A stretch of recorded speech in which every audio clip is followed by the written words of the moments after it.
right, day 2. How many are you gonna catch, Clara? I think I'm going for 10 today. 10 fish. Okay. And a paddle. And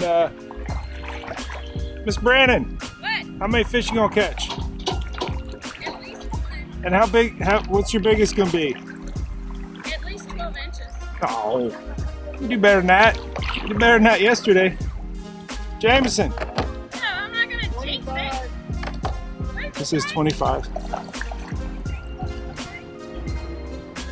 He's. Where are you gonna? 12 pounds was biggest. That's the kind of answer I need. That sort of optimism. You said 12 pounder? The touch to my soul. Getting ready is so gear intensive, and you forgot your magnet. Yeah, it's always something. Luckily, it was on my other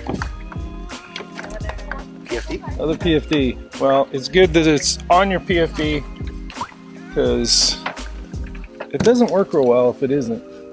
Nope. You know, your boat can run away without you. I think. I got fire extinguishers. Wow. I've got first aid kit. She's prepared. Not in this one. Fire extinguishers. Alright, I'm headed right back to where we were yesterday in hopes that we locate Jameson's paddle.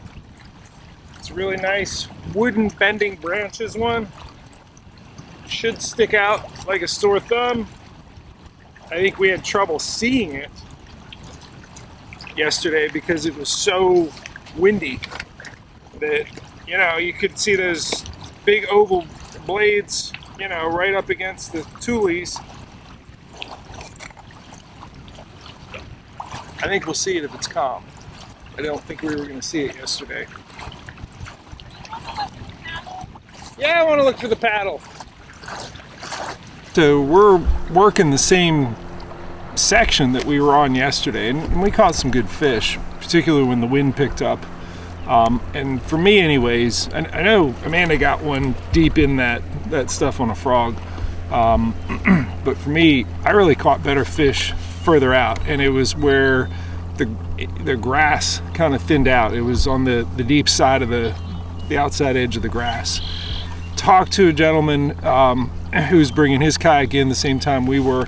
He said he did well with the jerkbait. So that in conjunction with Jameson said he saw bass chasing bait fish that are about the size of that. I don't know, was that a 90 size pointer? Smaller bait fish. That's where I'm starting anyways. I don't want to come back to the same place and throw the same stuff, so it's a little bit different. I think the treble hooks give it a chance to when they swat at it, and I know I had a lot of fish on the stealth blade jackhammer, swat at it and not meaningfully get it. And I think this, trolling slowly with these, erratic jerks of the rod tip with the jerk bait is going to get those fish to come up from that deeper water right on that grass edge where it drops off. That's my theory anyways. And we can kind of cruise through here and keep an eye out for Jameson's paddle. You doing good? What? You doing good? Okay. Yep, there's one. All right, fish on. Yep. GoPro start recording. Yep, deeper edge. First fish of the day. Yep, on the jerkbait. Not a real big one, but gotcha. Gotcha. Let's see. Hopefully it's first of many. All right, little dude. I'll get you free here in a minute. What do you make of those two hanging out together? So, this sort of slow trolling with a jerk bait and just twitch it as you go. Give it some pauses, but you're able to cover a lot of ground fairly quickly with this technique. Really, what you're playing around with is different cadences, different speeds, and then with different jerk baits, you're gonna have different depths. Obviously, the more line you let out, the deeper it's gonna go. I don't think I need it to go particularly deep for this to be effective. So I'm gonna keep it out of trouble and not do the deep diver, even though I think they're on the deep edge of the grass. I think they will come up for it.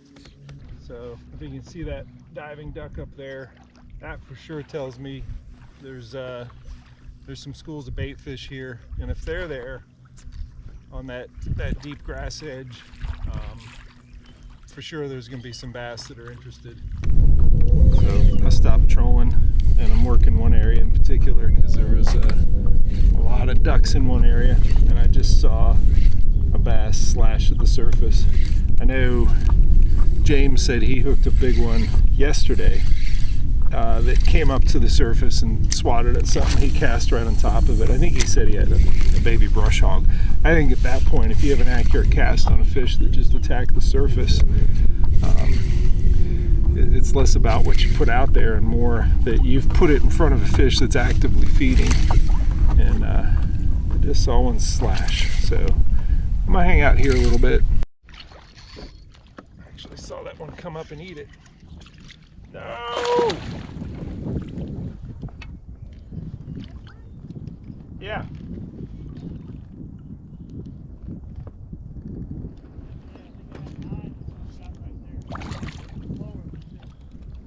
Oh, get you in there.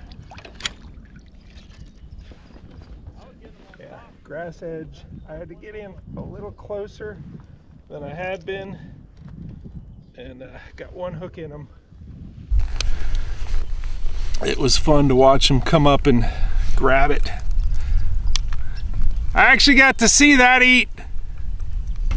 Yeah, I got two of them. You really got to get close to the grass for it to matter. Like I got the first one over there trolling, just moving and ripping as I go. I came back to this area because we had the diving ducks, and I saw, I don't know, might have been that one swirling at it. So you want to do a quick release since you're right here with the dome? Yep. All right, I'll hand it to you.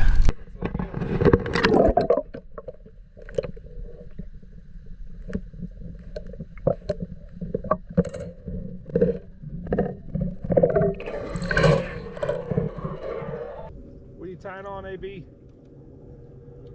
Z-Man goat toads. Oh, nice. All right, got another one just trolling.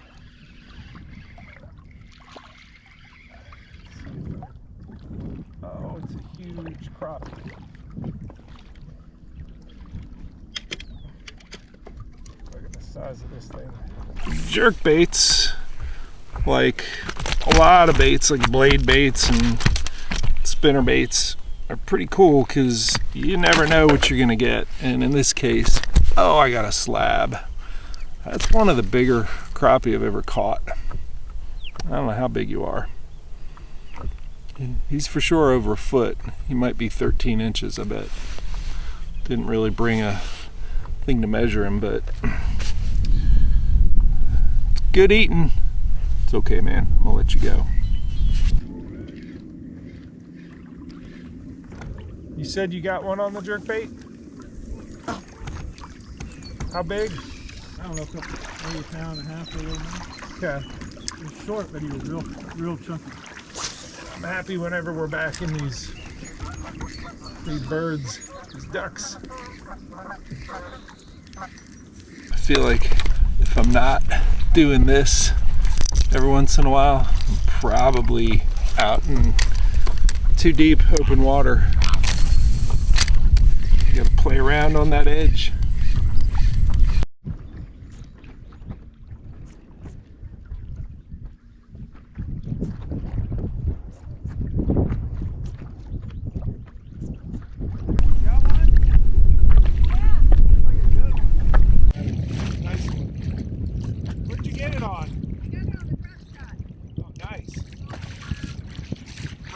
Drop shot. Margarita mutilator. Margarita. Very popular That's color great here. names for these things. Yeah. Great. Margarita mutilator. Great color here in California. Beautiful. Thank you.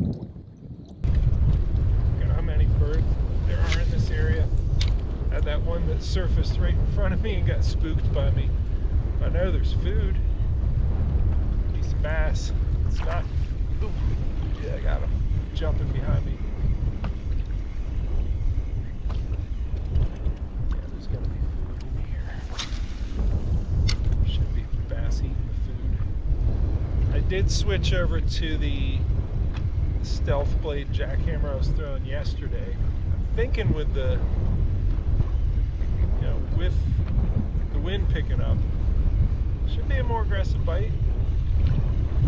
Shouldn't matter if, we got a treble hook or a big single hook. It might. I don't know. We'll see. Alright, I'm just trying to catch up with the crowd. They've already cut across, so. Is he? Oh! Look at that. That's a jackhammer fish? Yeah. All my good ones have been jackhammers. The pattern is right along the edge. Okay. I just don't want to float into it. Alright. This is a good fish. It is. Chunker. Choked too.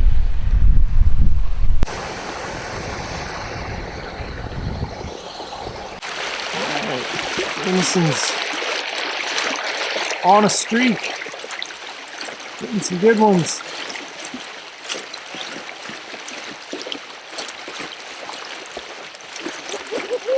Another jackhammer? Yeah. Hey, no cuss words while I'm filming. Sorry, I don't have a net. It's gonna get interesting. You got it. Boat flip that jerker. There you go. All right, Look at that. doubled up. I think mine's bigger. Yeah. His is 4.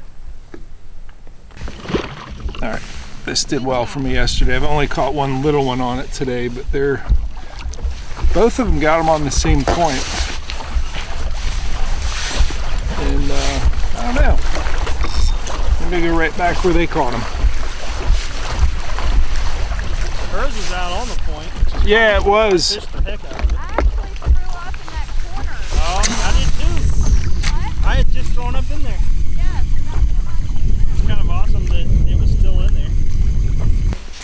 So we got a big rock wall That's when you set the hook? with chunk rock. Set it hard, just Thought I would stop and start drilling.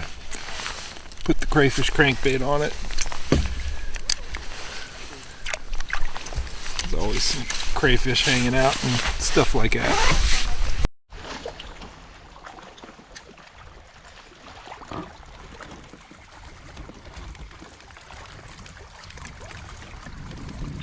Got no idea how deep I am, but I can feel it when it is digging. And if I'm off the shore just a little bit, I'm not digging. And this is, I think this one does 8 to 12 feet. So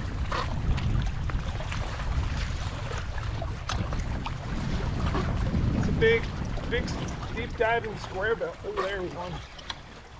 Oh, that's a good fish. All right. Keep the pressure on this guy.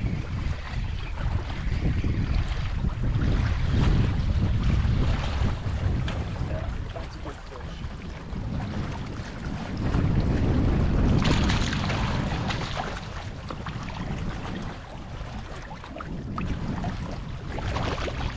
It's a fat one.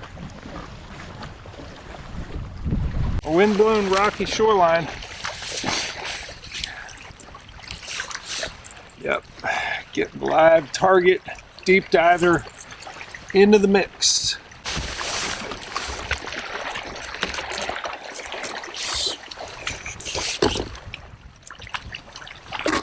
I gotta get away from this shoreline because there may be more than one, and the wind's blowing me right at it. So it's a nice chunker. I think getting the rod tip down helped get it deep enough. But if you're out in open water, you know, that isn't doing its job properly. It's doing its job when this animal hears it going bang, bang, bang, bang on the rocks. So, okay.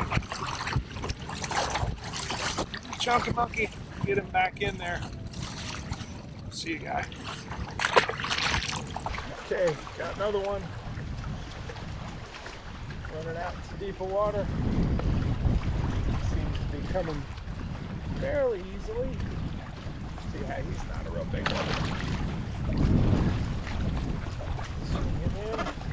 You know, the pattern development part of crankbaiting, where you A, know you're grinding, B, you can feel specifically what you're grinding on, whether it's, you know, in this case it's chunk rock, but you can feel the difference. You can also feel when you snag up, which I just did. But, you know, having that feel is pretty important, and you do not get that with glass. So keep watching. I will have an update on that crankbait rod that I got with, you know, got going with Batson components, and Kevin Hallash with Stiffy Custom Rods is going to build it out with those Batson components. And I have another one like this. This one, you know, it's a St. Croix Legend Tournament Walleye Series, medium moderate, and it's old, it's tired. The grip on it is loose, like that just, you know, the grip under the rod seat is wiggly. So need a new one. Gonna get a new one built with a custom rod. Alright. Oh God, I knew that was good. Dang it. Oh, oh, you know how you can just tell? Dang. You just tell by how they move. If you hadn't pulled drag, you jumped him through it. Ah! Just part of doing this. Gotta keep the plug knocker handy.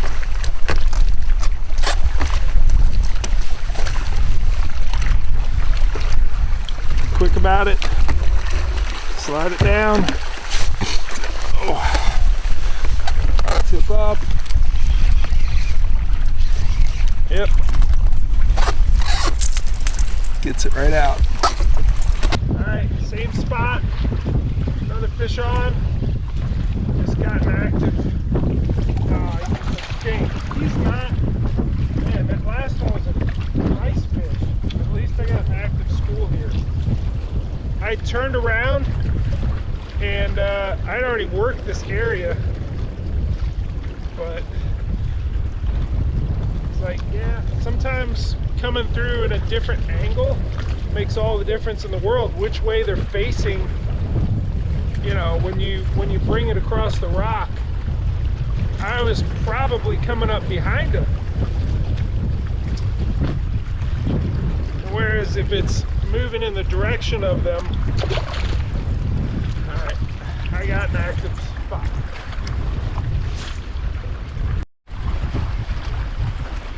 Alright, got another one hooked here. Hopefully I can keep him buttoned. I'm going to move him out from the shore just a little bit with the motor. He's not big. Last 3 bites all in the same spot though. There's a school of them right there. So one of the nice things about a moderate action rod with crankbait fishing is that you get really long casts, and yeah, that's helpful in just straining more water. But there's the other advantage of it is that you actually get deeper get to cover more water at the deeper depth that you want that crankbait to dive to. Also, when you hook fish, you hook them further out. You get more of a chance of actually wearing them out before they get to the boat. You do not want a crankbait hooked fish to hit next to the boat because they're still green and they're probably going to get off. So moderate action for a bunch of different reasons. And long cast is a nice advantage. It helps you in a couple different ways. That was a real fun shoreline. I know one of our group, it was actually the first time bass fishing, so she usually does saltwater, and she caught her first one on a Kayak. And it seems like this, this community of kayak anglers here in California is really good at taking people under their wings and teaching them the ropes. So, it's a good group out here. It was good fishing with James. I know our tournament directors are such an important part of our community. They grow the sport. And I know James wasn't able to join us today, even though he helped us at the launch. People like that are such an important part of the community. They truly grow the sport. So it's also individual anglers that take people out for the first time and help them catch their first bass. That's really cool. That's a important thing to keep this growing so more of us enjoy it, and just makes kayak fishing better.